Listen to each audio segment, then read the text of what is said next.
Good morning, greetings, and welcome, friends, to The Bright Side, your nutritional program dedicated to the understanding of the vast world of nutrition and nutritional supplementation. I'm your host, Pharmacist Ben, nutritional pharmacist from Boulder, Colorado. I use nutritional supplements where other healthcare practitioners use toxic pharmaceutical drugs and sometimes deadly medical procedures. If you suspect that there are natural nutritional roads to your health and vitality and well-being and to addressing your health challenges, whatever they may be, but you don't know where to begin, you have come to the right place. As you listen to The Bright Side every day, you are more and more in control of your body, you are more and more knowledgeable, and you know you can overcome any health challenge. That is why we are here every day on The Bright Side, clear up the sometimes confusing world of nutrition and nutritional supplementation. Over the last 31 years of practicing pharmacy, I have seen drug-free recoveries from diabetes, hypertension, obesity, skin diseases like psoriasis, eczema, rosacea, acne, digestive ailments, autoimmune issues of all kinds. Recoveries that by the standards of modern medicine can only be called a miracle, but what is in the world of the body, what is in the world of biology, standard operating procedure, because the human biological system is a healing system, it's a regenerating system. It is designed divinely to heal and renew itself on a moment-to-moment basis. And while some folks may call that healing, renewing, regenerating system a miracle, it really is just the way the body works. If you have questions about health or nutrition or prescription drugs, we are here for you. We welcome your phone calls on The Bright Side. 844-236-6010 is our number, 844-236-6010. If you have questions about the longevity products, longevity business, if you have a comment or success story you'd like to share, 844-236-6010 is our number on The Bright Side. If you want to purchase any of the longevity products you hear advertised or recommended on the program, the Beyond Tangy Tangerine, Fucoid Z, Ultimate EFAs, Ultimate Nightly Essence, Ultimate Selenium products, Ultimate Niacin products, any of the longevity products, they're all found at brightsideben.com, criticalhealthnews.com, or pharmacistben.com. We've got blog posts and news stories up as well, and you can also sign up to join the Brightside Ben team for a one-time $25 fee. You can start a longevity business if you're an entrepreneur, if you're entrepreneurially minded, if you want to make a little spare change, a little extra money, a little lunch money, or if you want to make a living. A lot of folks are making a substantial amount of money by helping spread the word, share the good news about the longevity products and the power of nutrition. For a one-time $25 fee, you can start yourself a business, or you can just get your products at the wholesale price if that's all you want to do. Call 866-735-2470 for more information, 866-735-2470, or you can sign up right off the websites, brightsideben.com, pharmacistben.com, or criticalhealthnews.com. Also want to remind you to check out our Truth Skin Health products at truthtreatments.com, Truth Retinol 5% Gel, Truth Omega-6 Healing Cream, Truth Serum, and Truth Balm, all made with generous, copious amounts of premium fat-soluble, stable vitamin C, as well as retinol, 5% retinol, never any preservatives, fragrances, fillers, waxes, oils, silicone water, emulsifiers, nothing your skin doesn't need or doesn't want in any of our Truth Skin Health products. And that's one reason why your Truth Skin Health products will last you months. Our Retinol 5% Gel probably lasts 6 or 7 months for a jar. You're not going to see a skincare product anywhere that's going to last you 6 or 7 months when used as directed, and you get benefits almost instantaneously. And the benefits also accrue over time. Check them all out at truthtreatments.com, truthtreatments.com. All right, welcome back to The Bright Side. We're talking about tea as I sip on my green tea, which I absolutely love. And Beyond Tangy Tangerine also goes great in green tea, by the way. It ups the nutritional value of your green tea, and it adds a nice citrusy flavor to your green tea. All tea has got health benefits. I was just reading this morning. Where is this? Daily consumption of tea protects the elderly from cognitive decline. This is published the Journal of Nutrition and Health and Aging from December 2016. Tea drinking reduces the risk of cognitive impairment in older persons by 50%, and as much as 86% for those who are genetically at risk for Alzheimer's. A cup of tea can keep dementia away, and that's according to Assistant Professor Feng Li from the Department of Psychological Medicine at the National University of Singapore's Yong Loo Lin School of Medicine. The thing I love about tea is everybody enjoys a cup of hot tea. It's one of those nutritional beverages, I guess you'd say, health beverages, that you don't have to force people to drink. Caffeine gives you a buzz. It tastes delicious, especially if you add cinnamon and honey and clove. I always add cinnamon to my green tea. Cinnamon supports, green tea's anti-sugaring effects. Turns out green tea is great for diabetics. There's so many incredible benefits to drinking green tea. Really, all kinds of tea will get you some health benefits. Tea is, as we said yesterday, originated in China as a medicinal drink. From China, it went into Europe. Missionaries from Portugal and from Britain brought it into Europe. The British were actually the first to go into big-time national tea production. They brought it to their colonies, particularly to India, which they perceived as being able to compete with the Chinese monopoly on tea. Yesterday, we said there were 4 kinds of tea: oolong tea, black tea, white tea, and green tea. The only thing that differentiates all these different teas is the amount of processing they go through. Black tea is the most highly processed of all the teas. To make black tea, the Camellia sinensis plant, you may have seen that on some skincare products, on the ingredient decks of skincare products. Camellia sinensis is the technical name for the tea plant. To make brown tea, they pick the tea leaves and they let it sit out and they let it dry. By the way, did you know that the word drug comes from the word dry? The first medicines were actually dried herbs. Drug is the Dutch word for drying. Anyway, tea is allowed to dry, and it's crushed up and it's macerated, and over the course of time it turns black. Unfortunately, this blackening process, or this oxidizing process, does take its toll on the nutritional content of tea, and this is why green tea is so much better for you than black tea. Not that black tea doesn't have health benefits. It certainly does. All teas do. But green tea has got more health benefits, more nutritional value, because it's treated much less harshly than black tea. To make green tea, you pick the leaves like you do with the black tea, but you give it a quick steam or pan frying. They'll either fry it real quickly or they'll steam it, and that halts the oxidation process. It kills the enzymes, and it leaves the tea with a much more delicate flavor, and it allows the color to be retained. The color, by the way, is chlorophyll and magnesium in your tea. Both of those are nutritional powerhouses. And mostly, it leaves the antioxidants, and that's really where green tea excels. This is where green tea is a much healthier product than black tea. It's got superior health benefits because it's got the antioxidants, the so-called polyphenols that we've been talking about. Technically, it has something called catechins, and particularly one type of catechin called EGCG, epigallocatechin gallate, which is called EGCG, and there are tremendous health benefits to this stuff, and it's really, really well researched. It's one of the most highly researched of all the phytonutrients, EGCG is. And so in addition to getting just a wonderful, delicate, beautiful taste, you get all of this antioxidant power in green tea. And I always add clove and cinnamon to my green tea just to bump up the nutritional value. You get more polyphenols when you add these spices. There's so many ways that green tea and EGCG support biological activity. It's really hard to know where to begin.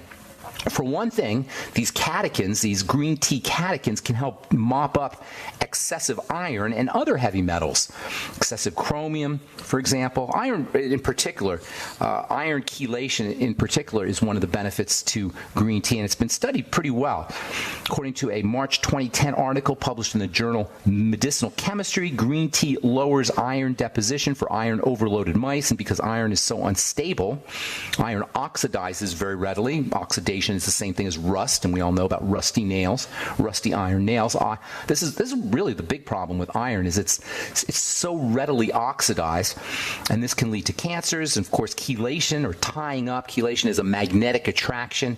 Green tea magnetically pulls iron out of tissues, and this can lead to this can be helpful for folks dealing with liver fibrosis or free radicals. Reducing free radicals, of course, has anti-cancer benefits, and anti-cancer is really where green tea shines. We will talk about that when we come back from our break. I'm Pharmacist Ben. You're listening to The Bright Side. 844-236-6010 is our number. Got lines open for you. We'll be back right after this.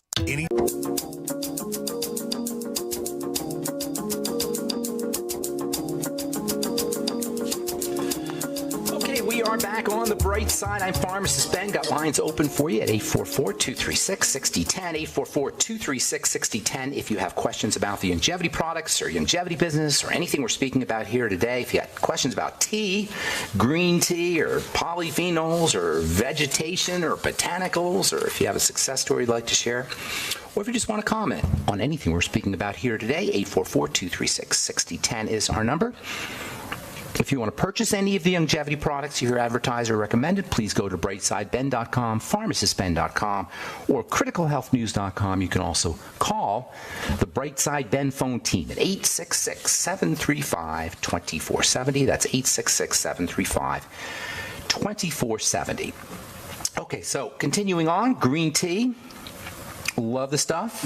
If you're dealing with hemochromatosis or iron overload issues, by the way, iron overload issues need to be regarded first and foremost as a liver problem, not an iron problem. The liver is the organ that regulates and controls how much iron is deposited in the blood. And if any doctor tells you that you got to stop taking iron, or you got to stop eating iron, or you got to stop taking your supplements because of iron overload, they need to understand that it's really a digestive and a liver problem when you have excess iron. In any case, green tea can help lower iron deposition by chelating or magnetically attracting iron, and this can not only help you with iron overload issues, but it can also have anti-cancer benefits, and this is really where green tea excels. As I said, there's so many reasons why green tea is a wonderful health tool or health beverage, if you will.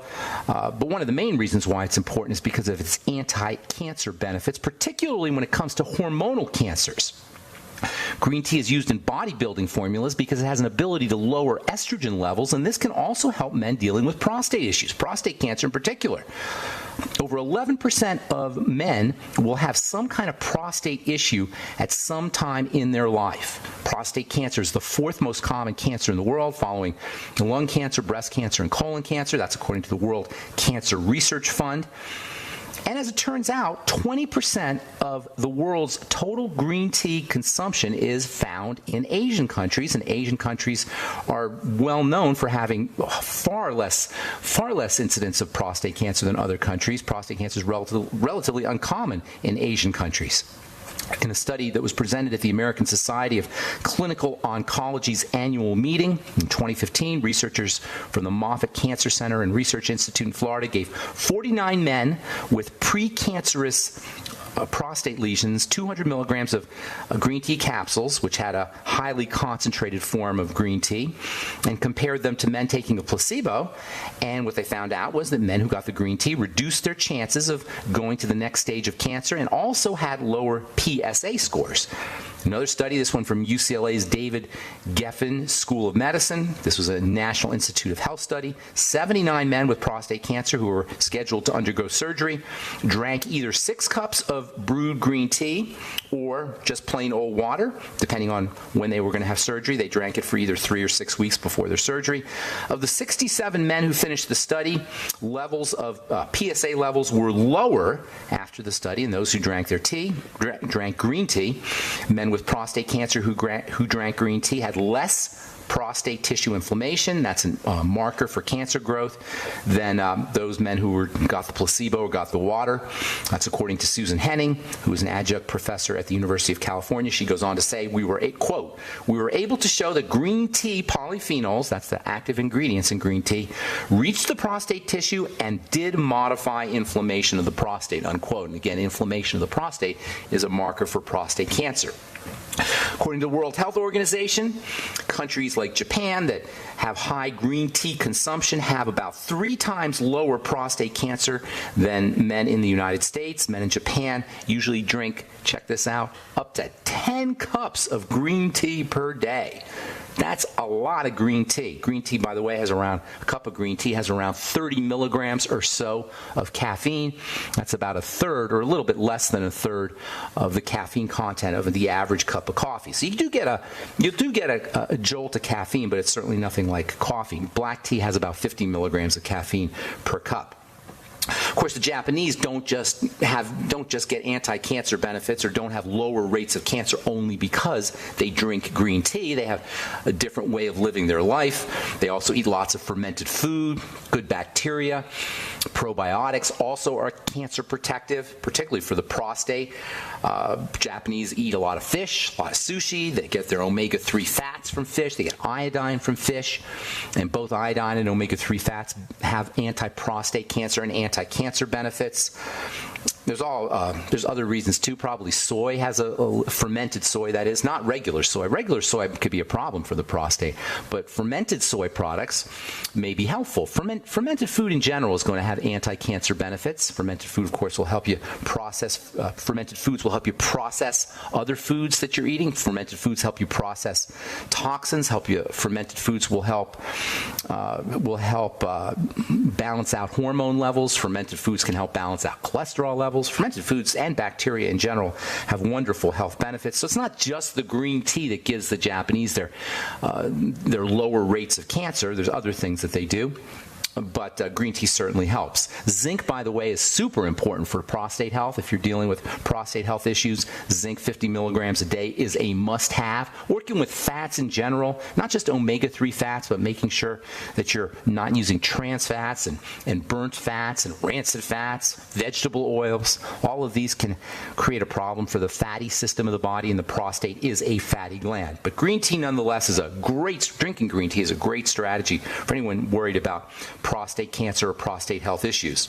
Green tea also slows down the growth of prostate cells that are already there, prostate cancer cells, I should say, that are already there. It encourages the death of cancer cells. And green tea also turns on the immune system, which allows it to activate the production of cells that fight cancerous tumors. And it's not just cancer. There's other prostate problems that men have. BPH, benign prostatic hypertrophy, also known as enlarged prostate. BPH is a pretty common health problem. And it's not just older men, by the way. A lot of folks think it's just older guys that have problems with enlarged prostate. Certainly older guys have more problems with enlarged prostate, but younger men can be susceptible as well. According to a 2005 article published in the journal Reviews in Neurology, BPH affects approximately 10% of men in their 30s, 20% of men in their 40s, 50 to 60% of men in their 60s, and 80 to 90% of men in their 70s and 80s. Basically, if you live long enough, if a guy lives long enough, the odds are pretty good he's going to be dealing with BPH. Benign prostatic hypertrophy, enlarged prostate. Well, as it turns out, the catechins, the antioxidants, the phytonutrients that are found in green tea, can promote normal prostate size and reduce the risk of BPH. According to several studies, green tea can help regulate hormone production, that is DHT production. That's a form of testosterone that's super duper active. It's really DHT, this activated form of testosterone that's thought to be behind a lot of male health issues, including prostate issues, including male pattern baldness, including acne in younger folks. So green tea may actually help benefit kids who have acne. May actually help you keep your hair on your head longer too, all by helping reduce DHT production. And it turns out that these hormones, these anti-hormone properties of green tea, at least anti-DHT properties of green tea, can also affect the PSA and prostate volume as well. All right, I'm Pharmacist Ben. You are listening to The Bright Side on the Genesis Communication Network. We'll finish up with a little bit more about green tea and then take... Okay, we are back on The Bright Side. 844-236-6010 is our number, and we do have lines open for you. We'll get your calls here in just a moment. I want to say a couple more things about green tea. We'll talk more tomorrow about green tea and diabetes. It's another place where green tea, the delicious caffeinated beverage, shines. Helps with lower blood sugar and stabilize blood sugar. We'll talk about that tomorrow. A couple more things I want to say about the prostate and green tea. If you're dealing with prostate issues, drink your green tea. According to several studies, green tea can help regulate hormone production that affects the prostate, help lower PSA, lower prostate volume. Urinary symptoms common to BPH, benign prostatic hypertrophy, include nighttime urination, frequent urination, and then issues with urine flow. Green tea can help with all of that. Reduction of symptoms, of course, will lead to a higher quality of life. These are just a couple of reasons why green tea is just so unbelievably important for men dealing with prostate health issues, of course. And then there's also the prostate cancer, the whole issue with prostate cancer or anti-cancer benefits. All right, so tomorrow we'll talk about green tea and diabetes, green tea and blood sugar, and green tea and breast cancer, and green tea and Alzheimer's disease. So many ways that green tea can provide health benefits. 844-236-6010 is our number. We'll get your calls here in just a sec. From the University of California at San Diego, arthritis drug shows promise for ulcerative colitis. This is a new study that found that people with moderate to severe ulcerative colitis who haven't done well on other treatments actually found relief using Xeljanz. That's a drug. I think I may have talked about this yesterday. I don't remember. That's a drug that is used to treat arthritis. I've always said using arthritis medication is one of the best strategies for dealing with ulcerative colitis or any kind of digestive health issues, including leaky gut syndrome. From the Journal of Internal Medicine, vagus nerve stimulation promising in Crohn's disease. The vagus nerve is your relaxing nerve. It's the major nerve of the rest and digest nervous system, the parasympathetic nervous system. It turns out by activating this nerve, which in essence is activating the parasympathetic relaxation nervous system, you can actually improve or actually provide yourself with a therapeutic option for dealing with Crohn's disease. You don't need a drug to do it. Something as simple as deep breathing will activate the vagus nerve. Something as simple as taking a hot shower or a hot bath will activate the vagus nerve. Muscle relaxation will activate the vagus nerve. And visualization techniques, relaxing techniques that involve visualization can also activate the vagus nerve. And this will provide benefits for not just Crohn's disease, but all kinds of digestive health benefits. That's why you always want to relax before you eat.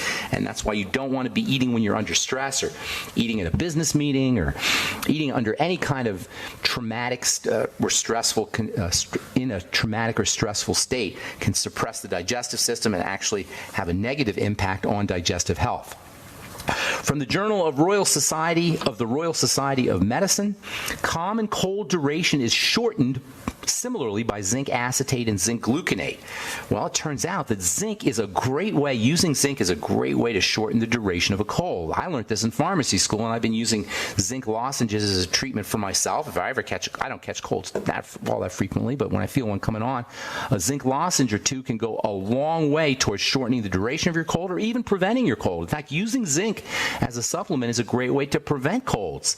Zinc and vitamin C are the two most important immune-boosting supplements you could ever take. Sure, all nutritional supplementation is going to support your immune system, but to directly strengthen the immune system, if you're dealing with some kind of immune health issue or even something as simple as a cold, vitamin C and zinc are two powerful nutritional supplements that you can use to support immune health. In this study, they compared zinc acetate and zinc gluconate, and they found that both zinc acetate and zinc gluconate worked similarly. The second word after a mineral plays a key role in determining how well that mineral is going to be utilized by the body. So you never hear just zinc, you never hear just magnesium, you never hear just calcium. You always have zinc acetate, zinc gluconate, zinc picolinate, or you'll have a selenium monomethionine, or you'll have magnesium glycinate. That second word plays a huge role in determining how effective the mineral is going to be when it comes to taking care of your health. So you always want to pay attention to that second word. As it turns out, zinc acetate and zinc gluconate work similarly, but I prefer zinc picolinate. That's my favorite form of zinc as a nutritional supplement. Picolinate is spelled Picolinate, picolinate. Also, I like zinc monomethionine. That second word is spelled monomethionine. Monomethionine form is a little bit pricier, but I don't want to say it's more effective. It's probably as effective as picolinate, but picolinate is really, really cheap. And I find it terribly tragic that zinc deficiency is so common when for pennies a day you can get yourself a 50 milligram a day dose of zinc, and zinc is so multifunctional. It's It's just crazy how multifunctional zinc is for your immune system, for your skin, for your digestive tract. Zinc is important for the production of hydrochloric acid. Zinc is important for brain health. It's important for bone health. On and on and on. The benefits to using zinc, which is one of the leading nutritional deficiencies, the benefits of using zinc are so amazing. For pennies a day, you can get all of these benefits from by using by getting on a zinc supplement. All right, 844-236-6010 is our number. 844-236-6010. Let's go to Washington and welcome Carol to the bright side. Good morning, Carol. Hi, good morning.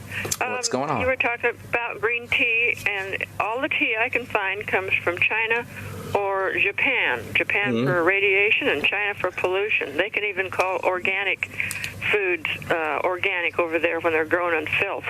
It's pretty. So where do you get your green tea?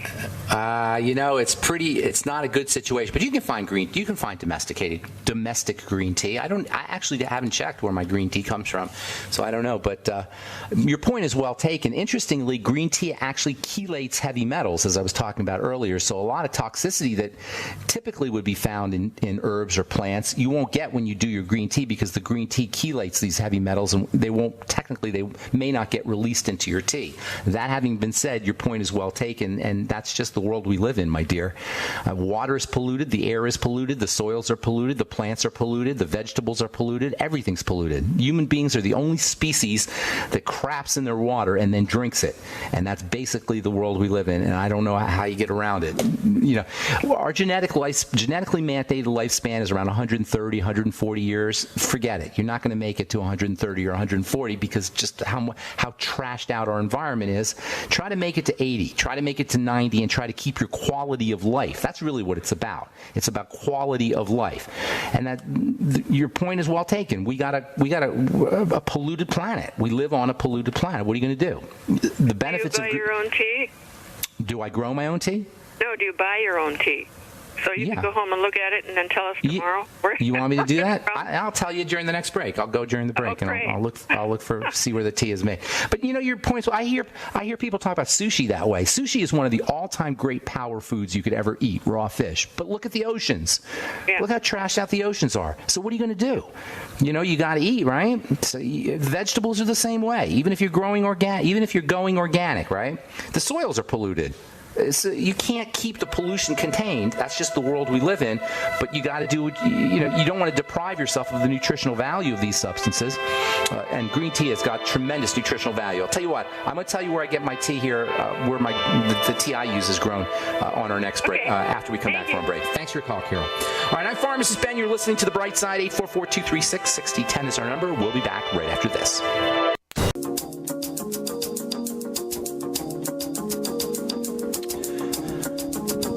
Okay, we are back on The Bright Side. 844-236-6010 is our number. Got lines open for you. I'm looking at my box of green tea here.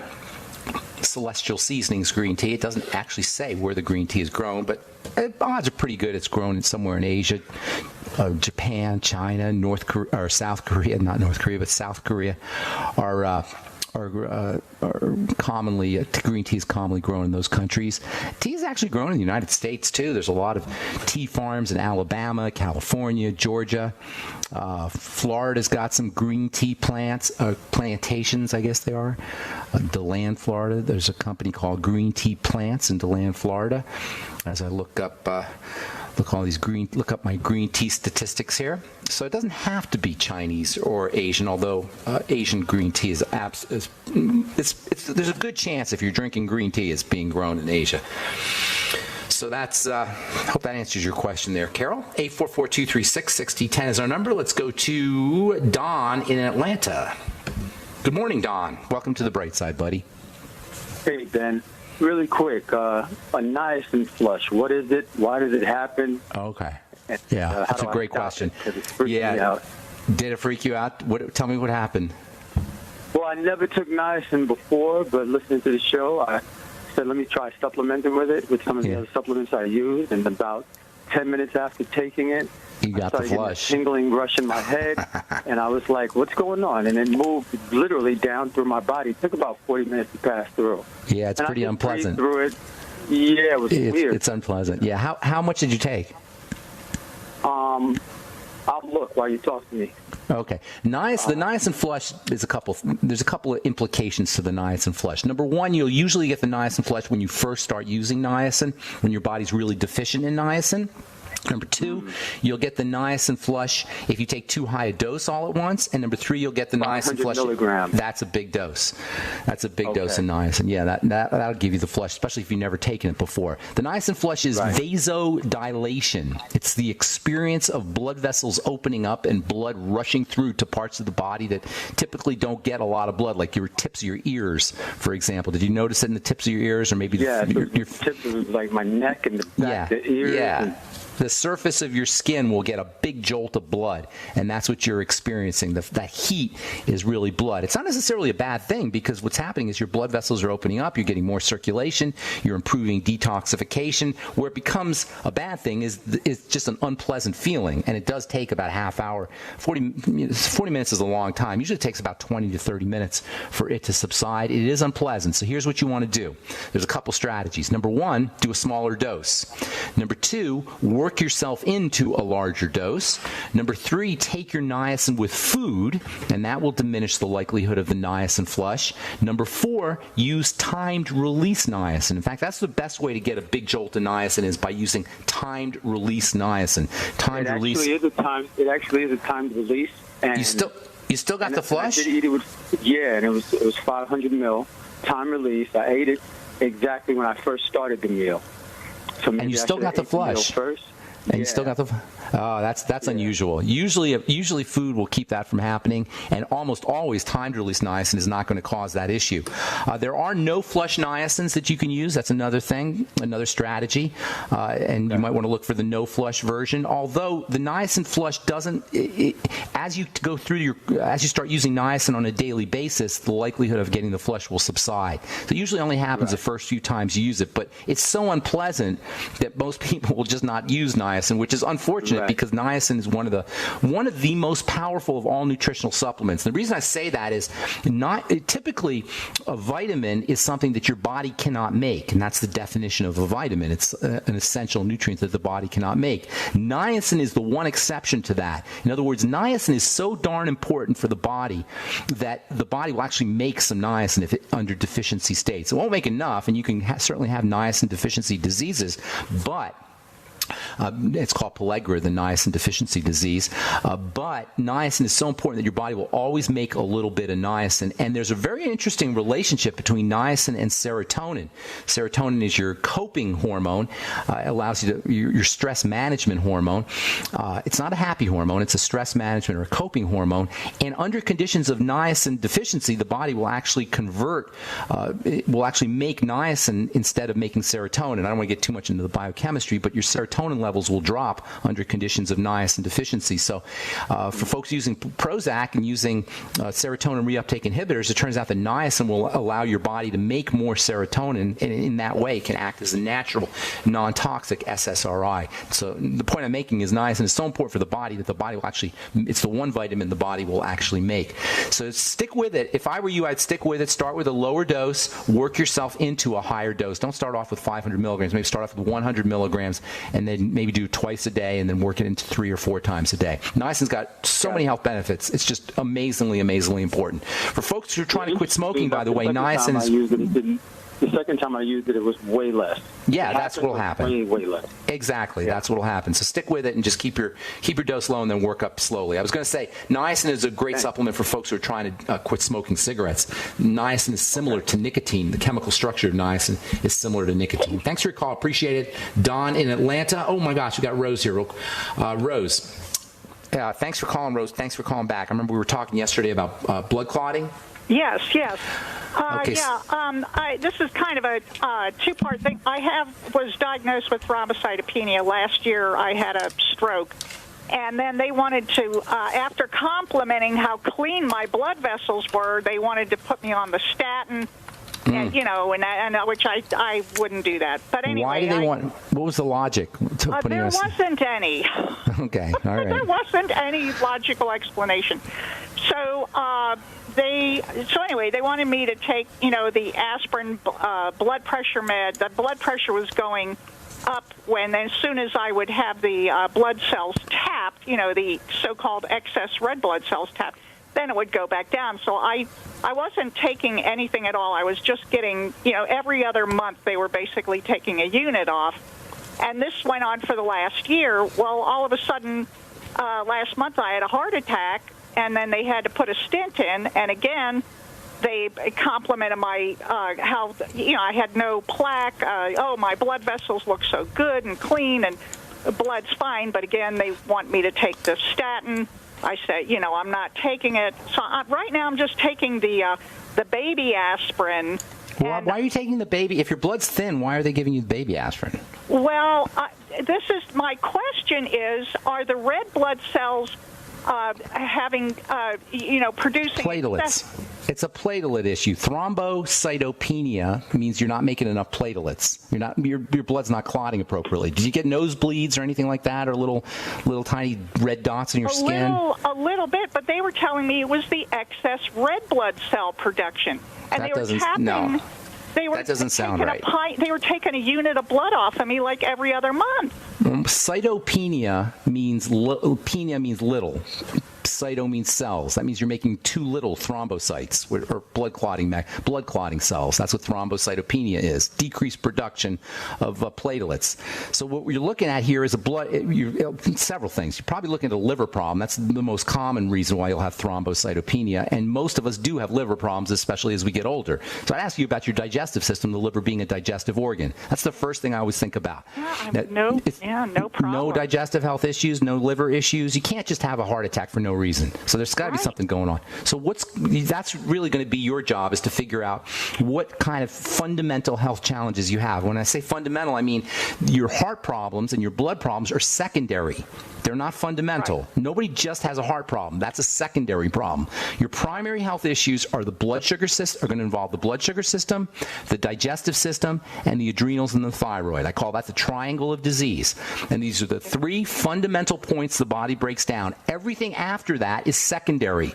And it's the silliest medical strategy in the world to try to take care of the secondary problem without taking care of the primary problem. Right, you understand what I'm saying? Right. Oh, yeah, so I believe you got to work first and foremost on the digestive system, the blood sugar system, and then the adrenal thyroid complex, starting with the digestive system. And I know you say you don't have any digestive, or you don't know you have any digestive issues, but you have to. There's no way you can have a blood problem without having a digestive problem. You got to find where that is, and the only way to find it is to do a fast for a couple of days, or a swear OV cleanse, and then do a food diary. Now, the second thing is going to be blood sugar, and again, you can't have a cardiovascular problem without having a fundamental underlying blood sugar issue.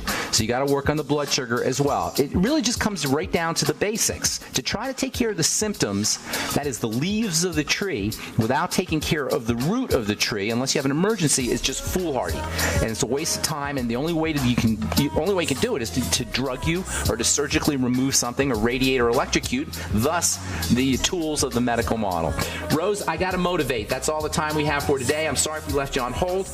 Call back tomorrow. We'll get you first up. Tell our call screener we left you on hold, and we'll get you first on the air tomorrow. I'm Pharmacist Ben. Thanks for listening to The Bright Side, friends. Have a wonderful, beautiful, spectacular day. We'll talk to y'all later. Bye for now.